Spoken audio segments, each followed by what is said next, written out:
और मुझको शर्म आएगी। क्यों क्यों? अरे सैया जी से छुप के,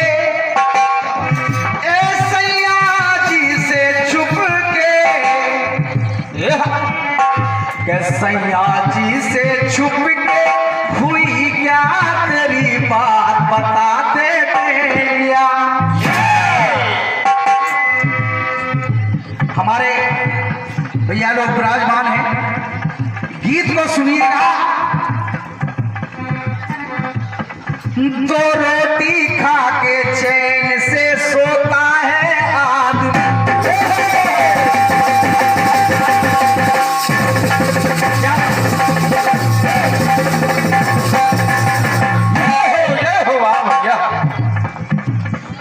दो रोटी खा के चैन से सोता है आदमी, देखो कहीं दो रोटी को रोता है आदमी।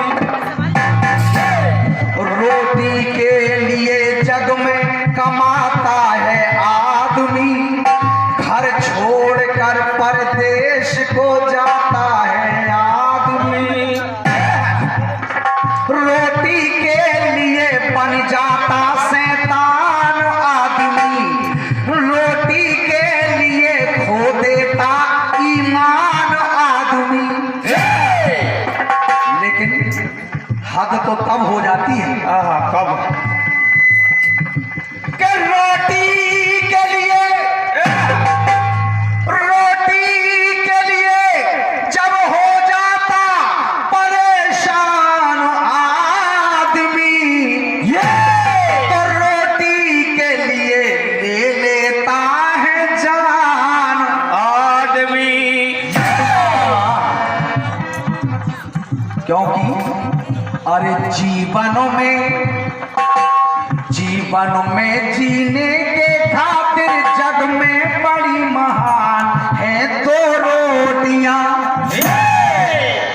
बहन कल्पना जी, लोग कह देते हैं कि भैया दो रोटी का सवाल है, लेकिन ये बाबूलाल उन दो रोटियों की बात नहीं कर रहा है। अगर दो रोटियां आई हैं तो ये दो रोटियां ही मिलेंगी। कैसे कैसे? हेलो। तो कोई मन से खिलाए, ओहो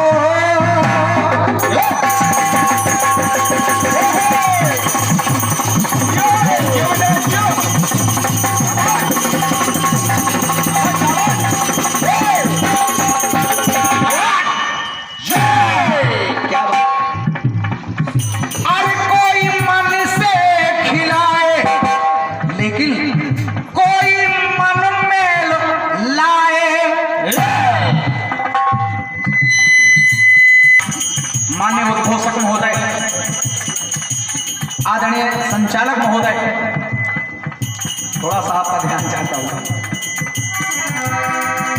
अरे कोई मन से खिलाए, कोई मन में लाए, क्योंकि पाले प्रत को, अरे पाले प्रत को और परहित को पाई परम प्रधान है दो रोटियां। तो जीवन में जीने के खातिर जग में बड़ी महान है दो रोटियां।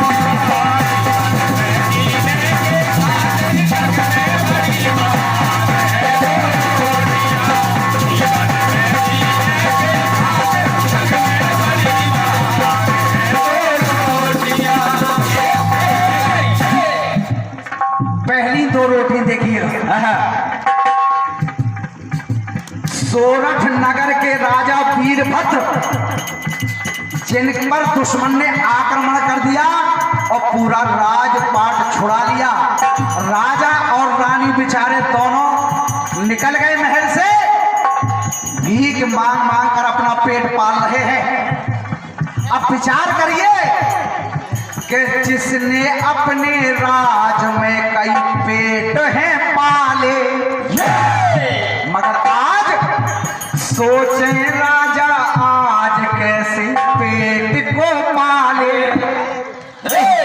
राजा रानी बेचारे परेशान हैं। रानी ने एक दिन कहा कि महाराज आप एक काम करिए, संभरीगढ़ चले जाइए।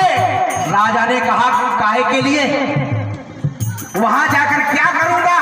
तो रानी ने कहा कि महाराज संभरीगढ़ के सेठ माणिकचंद, उनके यहाँ यही काम होता है कि वो लोगों के पुण्य खरीदते हैं और उसके बदले में धन देते हैं। महाराज आपने तो बहुत पुण्य किए हैं, जाइए अपने कुछ पुण्य बेच आइए और सेठ से कुछ धन मिल जाएगा।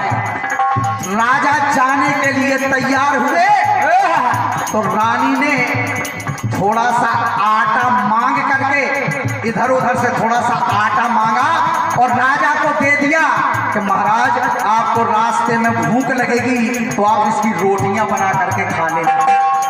अब देखिए रास्ते में चले जा रहे हैं राजा, और जब उन्हें भूख लगी तो हुआ क्या?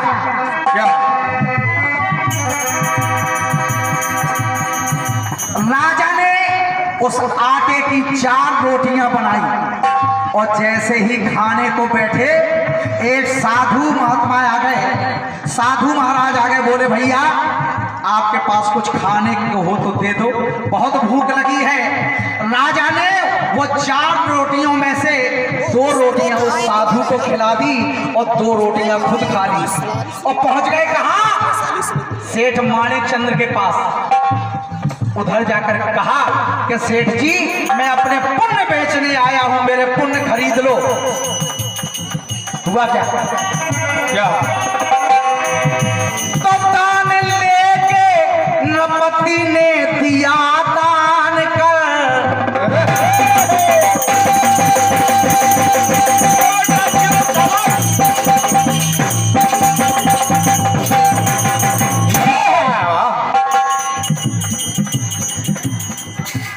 सेठ से कहा, सेठ ने कहा ठीक है, वो तराजू रखा है, उस तराजू के ऊपर अपने पुण्य लिख करके चढ़ाओ। राजा ने एक एक पुण्य लिख करके चढ़ाया, सारे पुण्य चढ़ा दिए, लेकिन वो तराजू का पलड़ा इधर का उधर नहीं हुआ। सेठ ने कहा कि जाओ, तुमने लगता है कोई पुण्य ही नहीं किया है, और अगर पुण्य किया होता तो ये तराजू का पलड़ा अपने आप नीचे चला जाता। जाओ चले जाओ। राजा उदास होकर के लौटने लगे तो उनको याद आया कि मैंने रास्ते में 2 रोटी खिलाई थी साधु को।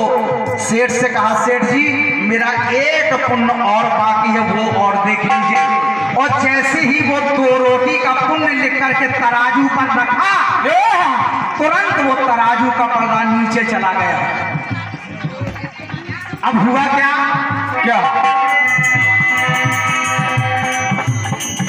अरे दान लेके नृपति ने दिया दान कर,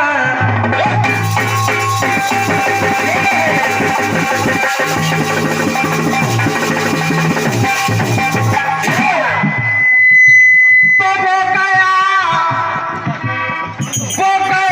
दान राजा को वरदान कर, दान 2 रोटियों का जो जाना गया। बहन कल्पना जी, दान 2 रोटियों का जो जाना गया तो उसके बदले में अरे सारा खजाना गया। क्या बात! सेठ धन रखते गए और एक समय ऐसा आया कि पूरा खजाना खाली हो गया, लेकिन उस 2 रोटी के पुण्य की तौल के बराबर नहीं हुई। तो कैसा अनुपम होता,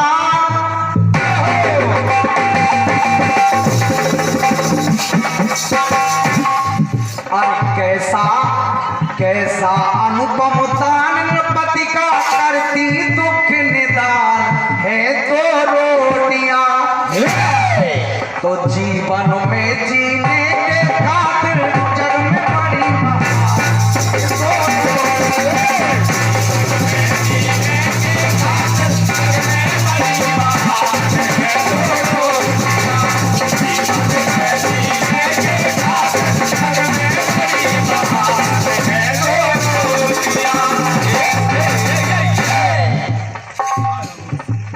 एक गांव में, कल्पना जी इस टुकड़े को सुनिएगा, एक गांव में गुरु नानक पहुंचे। गांव के राजा ने गुरु नानक का निमंत्रण किया कि आज गुरु नानक मेरे यहाँ भोजन करेंगे। और उसी दिन गांव के एक गरीब ने बेचारे ने निमंत्रण कर लिया कि आज मेरे यहाँ गुरु नानक भोजन करेंगे। अरे भेज निमंत्रण नानक का सत्कार करते हैं। ये कौन? गांव के राजा सत्कार करते हैं, मगर पुण्य निमंत्रण निर्धन का स्वीकार करते हैं। गुरु नानक पहुंचे और जाकर के उस गरीब के यहाँ भोजन किया।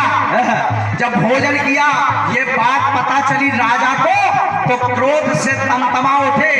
बोले गुरु नानक की इतनी मजाल कि मेरे यहाँ भोजन नहीं किया और उस गरीब के यहाँ जाकर के भोजन किया।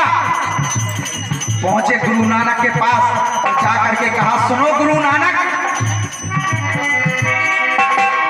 क्यों ना भोजन किया आप बतलाइए।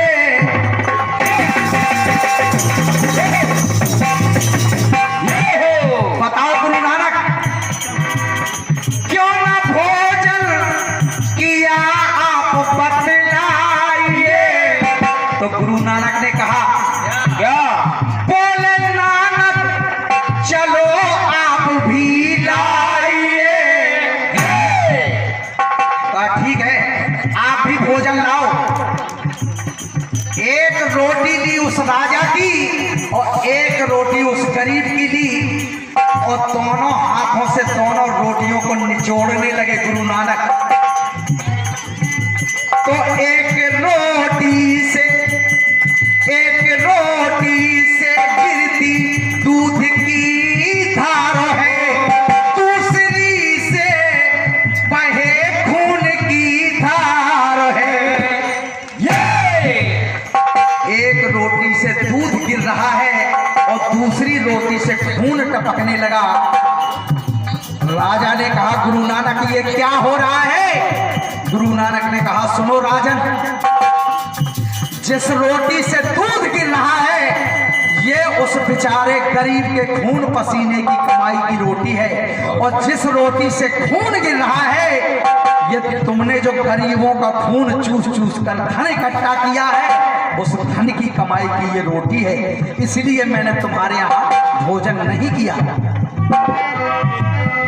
तो विमल विनोदी, अरे विमल विनोदी पाप पुण्य का